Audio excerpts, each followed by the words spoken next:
Okay, so are you ready to dive into a mystery that's haunted Australia for decades? Always. Lay it on me. The disappearance of Revelle Balmain. Ah, a case that truly has it all. A young woman set for a glamorous life, whiskers of a dark side, clues that seem almost too perfect.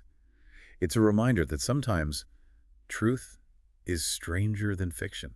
No kidding. For those needing a refresher, Revelle was a 22-year-old model living in Sydney. Back in '94, she was about to head off to Japan. It would have been her fourth modeling trip there.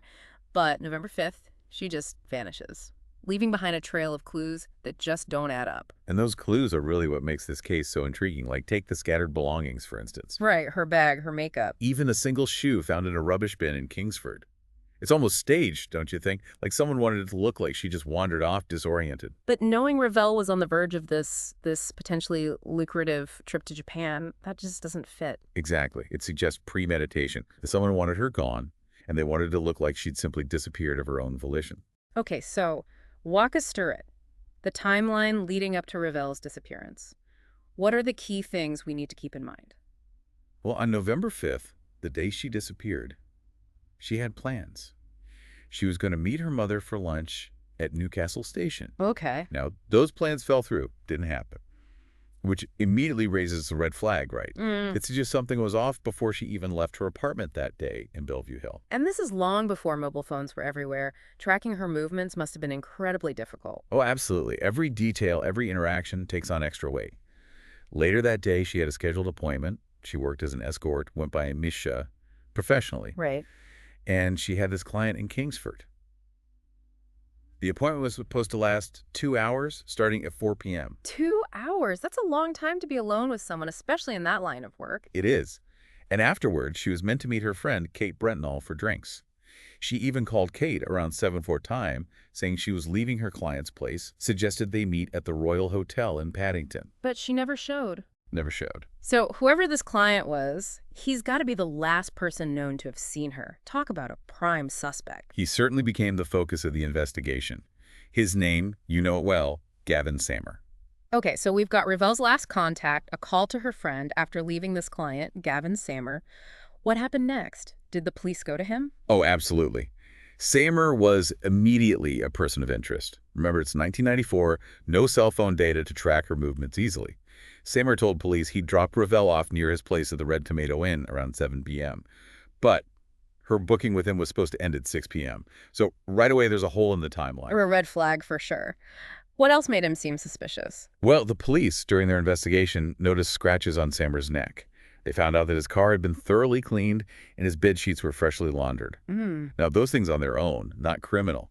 But when a young woman, last seen with you, disappears, it raises serious questions. It feels like a cover-up, doesn't it? It does, like he was trying to erase any trace of her being there. So, did they arrest him? Not immediately. They also looked into the escort agencies Revelle worked for, Select Companions, and another one with ties to a man named Zoran Stanojevic. But it seems their initial inquiries there didn't raise any huge alarms. Fast forward to 1999, 5 years after Revelle vanished, a coronial inquest was held. 5 years is a long time. Were they any closer to finding answers? Not really. The inquest concluded that, yes, Samer was a person of interest, but there wasn't enough to concretely link him to Revelle's disappearance. Couldn't establish a clear motive, which you often need in cases like this. Like a puzzle missing that final piece. So the case went cold again. It did, for a while. Then there's a twist. A man named Jeremy Coughlin comes forward. He claimed his friend, Mark Colton, knew Revelle personally, had been a client of hers, and knew details about her disappearance. Hold on, so someone claiming to have inside information. This is big. What did Colton know? Well, according to Coughlin, Colton claimed Revelle was murdered because she was moonlighting, basically, working independently, ripping off the brothel. Now, this new information, it suggested a motive, that the escort agency itself was involved and wanted her silenced. Whoa, so now the focus shifts from Samer to the agency. That's a bombshell. What did the police do with this new information? And here's where things get muddy again. Despite initially making this implication, Colton later retracted his statement, calling it rubbish. Oh, come on. So we're left wondering, did he actually know something and got scared? Or was Coughlin misrepresenting things? We may never know. That is frustrating. This Colton guy, he could have held the key to solving this, and then he backtracks. Do you think he was threatened, intimidated into silence? It's possible. This new information, even though it was later withdrawn, it should have made the police rethink their initial dismissal of the escort agency owners.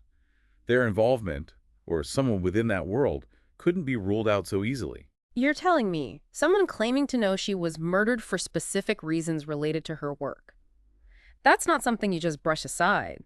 It's mind-blowing how one minute the escort agency is cleared and the next they're potentially right in the thick of it. Did the police ever fully investigate that angle? It's a great question, and one that's, lingered over this case. The investigation seemed to stall with Colton's retraction. Then, 2008, almost 15 years after Revelle vanished, things take an unexpected turn. The cold case was reopened. Exactly. New forensic evidence came to light. It suggested that Revelle might have actually been murdered at Samer's house after all. Wait, so after all this time, it circles back to Samer. What kind of forensic evidence are we talking about after all these years? Unfortunately, the specifics were never released publicly. But the fact that something was found linking that location to Revelle after so long, it's significant. It makes you think DNA evidence, fibers, something directly connecting her to that scene. That's huge. You'd think that would be enough to finally charge him. Right. But despite this new evidence, no charges were ever laid against Samer. It just goes to show, building a case on forensic evidence alone, especially in a case this old, this messy, it's incredibly difficult. It makes you wonder if there's a piece of the puzzle still missing, something that ties it all together. Perhaps. But the story doesn't end there. In 2021, hoping to breathe new life into the investigation, the New South Wales government announced a $1 million reward. $1 million for information leading to the resolution of Revelle's disappearance. Wow. That's got to be tempting, even for someone who's been hesitant to talk. It certainly got people talking. Yep. And it wasn't long before a new lead emerged.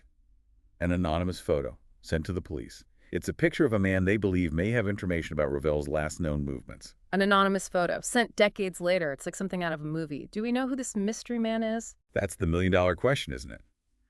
The police believe the photo was taken sometime in the mid-2000s, but they haven't released it publicly. He could be anyone. What? Another client, a witness, someone connected to the escort agencies. It's a tantalizing clue, that's for sure. This case is incredible. So many twists and turns, so many dead ends. It makes you realize, sometimes even with new technology, dedicated investigators. Some mysteries just resist being solved. It's a reminder that the past is never truly buried. And sometimes all it takes is one small detail, one new piece of information to change everything we thought we knew.